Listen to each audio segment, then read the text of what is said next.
Az anyasággal nem csak egy új élet kezdődik, hanem új szerepek, megváltozott értékrendek is kialakulnak, nem csak a nőkben, és nem csak fizikálisan, hanem mentálisan is. Erről kérdezem szakértőnket, dr. Bagi Éva Esztert. Szia Eszter! Hát melyek ezek a változások, és melyek ezek a megújult szerepek, amelyekkel szembe találja magát egy kismama? Szervusz, köszönöm szépen a kérdést és a megkeresést. Én 3 gyermekes anyuka vagyok, ha lehet így kezdeni a bevezetőben, és előtte én tanultam meg, mindenféle mással foglalkoztam, párválasztással. Én 34 évesen lettem anyuka, tehát nagyon sok mindenen túl voltam már a karriernek egy bizonyos szeretén, de soha nem felejtem el azt a pillanatot, amikor megszületett az első kisbabám, aki most 5 éves, és kaptam ugye a sok-sok gratulációt, az üzenetet, és közte volt egy ilyen, ami a legmeghatóbb volt, és majdnem, hogy a legkatartikusabb, hogy Isten hozott az anyukák birodalmában. Akkor én ott ültem a kórházban, és gondolkoztam, hogy fú, tényleg most anyuka lettem, és akkor még nem éreztem ezt, mert a szülés élménnyel még teljesen átitatódtam, és hasonló élmény jött a második kisbabánál is, és a harmadiknál is, hogy még egyszer, más 2 gyerekes anyuka vagyok, 3 gyerekes anyuka, és hát nekem is úgy, hogy én is szakértő vagyok, illetve ugye a szakértők szupervízióban tudnak beszélgetni más szakértőkkel. Kemény dió volt az, hogy feldolgozzam, hogy én most egy kutatóember voltam, közben feleség lettem, anya lettem, bocsánat a kifejezésért, nem pejoratív, de háztartásbeli is, ugyanis a napjaimnak nagy része itthon telt a lakásban, de közben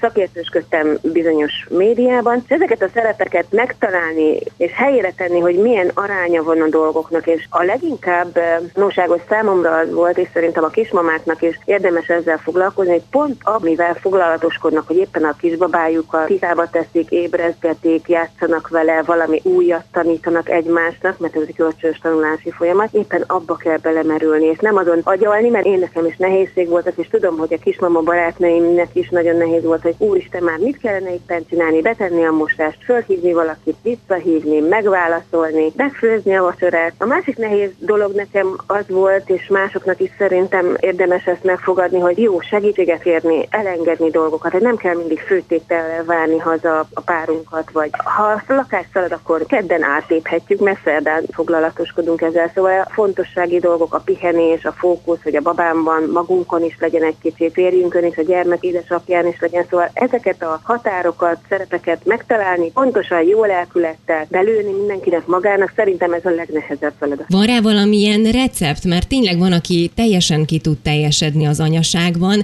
és van, aki persze jól érzi magát így anyaszerepben, ugyanakkor bevalva, nem valva hiányzik neki a régi élet, valahogy azt vissza akarja csempészni a mostani életébe, és egyszerűen tényleg nem találja meg azt az egyensúlyt, amit te is említettél, ami kellene ahhoz, hogy egy harmonikus anyuka, egy harmonikus családot tartson fenn. Recept nincsen, én azt gondolom, jól bevált módszerek vannak. Ezt lehetne sorolni, hogy a tanácsosztogatókat egy kicsit hátrébb rangsorolni a lelkünkben, hogy ne fárasztuk le magunkat, hogy úristen, most hogyan reagáljak, vagy pedig azt elfogadni, hogy folyamatos változásban van ilyenkor az életünk, mert egy újszülött, egy 1 éves, egy 3 éves, még egy gyerek érkezése az életünkbe azért az mindig egy új feladat, és akárcsak az, hogy a tavaszi ruhákat elpakolni, mert jön a nyár, vagy éppen kimaradt a tavasz, és tehát ezek folyamatos változást követelnek, folyamatos energiát, úgyhogy én azt gondolnám, hogy az egyik legfontosabb recept az, hogy én időt azt megőrizzük, ha másnak napi 20 percen, és ezt a család segítsége nélkül nagyon nehéz megvalósítani. Tehát ez az egyik legfontosabb, a másik pedig, hogy beszélgessünk. Ha máshogy nem, bár ez nagyon veszélyes dolog, és főleg, hogy én addiktológiával foglalkozom, óva intek kismamákat attól, hogy internetre idézőjelbe téve rákattanjanak, de beszélgetni, csetelni, inkább szóban a barátnőkkel, a másik kismamákkal, a számunkra véleményformálókkal, akiknek az élete nekünk tetszik, vagy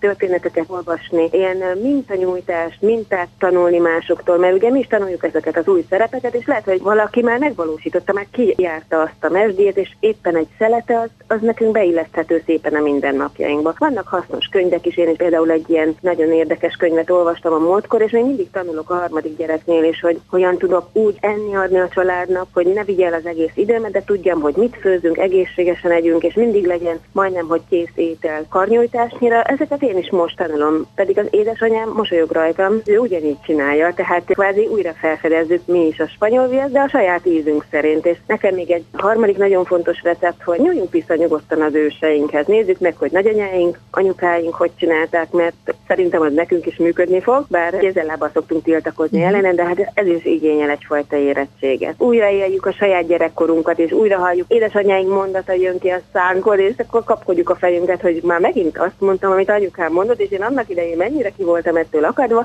és aztán mosolygunk magunkon, hogy de hát ezek jól bevált mondatok. Az anyasággal jön egy ilyen kis rózsaszín köd, amiben belerondíthat várandóság alatti depresszió, illetve a terhesség utáni, a szülés utáni depresszió. Ezekből hogy lehet kikecmeregni, hogy lehet felismerni, hogy lehet mondjuk a családnak úgy a tudtára adni a kismamának, hogy valamit most már kellene ezzel tenni, mert ez így nem jó se neked, se a babának. Ezek nagyon nehéz kérdéskörök, és köszönöm, hogy így említetted, mert a legfontosabb a család, a közvetlen környezet, egyrészt, hogy ők ezt észrevegyék, és türelemmel, szeretettel, odafordulással kezeljék, empátiával, értéssel, mert ez egy olyan nehéz időszak, és szépen babusgatva, kézen fogva, akár segítséget felkínálva, nem tolakodóan rávezetni őket arra, hogy ez egy teljesen természetes állapot, ezt normál krízisnek nevezzük egyébként, életszakaszválságnak. Valaki nem teljesen úgy éli meg, mást vár tőle. Ebből szépen ki lehet jönni, szakértői segítséget is lehet kérni, de van, amikor nagy alvás is tud ezeken segíteni. Például februárban születtek az én kislányaim, nagyon-nagyon szép időszak volt, épp nyíltak a virágok, nyiladozott a tavasz. A kisfiam meg májusban született, tavaly májusban, és a 40 fok közepébe született bele. Én nem voltam depressziós, de mint hallottam, hogy másokat is rendkívül megviselt, és én nekem ezt el kellett mondani, hogy értsék meg, hogy meleg van, forróság van, a nagyok szeretnének kimenni az udvarra játszani, a picikét óvni, védeni kell a nagy hőségtől. Izzadtam, persze súlyfelesleg is van ilyenkor, tehát az én képünk, az önképünk, és ezeket csak szeretettel, pátyolgatással lehet, megértéssel is. És bizony, hogyha segítségre van szükség, akkor szakértői segítségre, akkor ezt át kell beszélni, és kézenfogva a kismamát átsegíteni ezen a normál krízisen. Ha vannak olyan anyukák, akik hasonló gonddal küzdködtek, azért erősítsük meg őket abban, hogy attól még, hogy ilyen problémák felmerültek, attól még ők egyáltalán nem rossz anyák. Egyáltalán nem.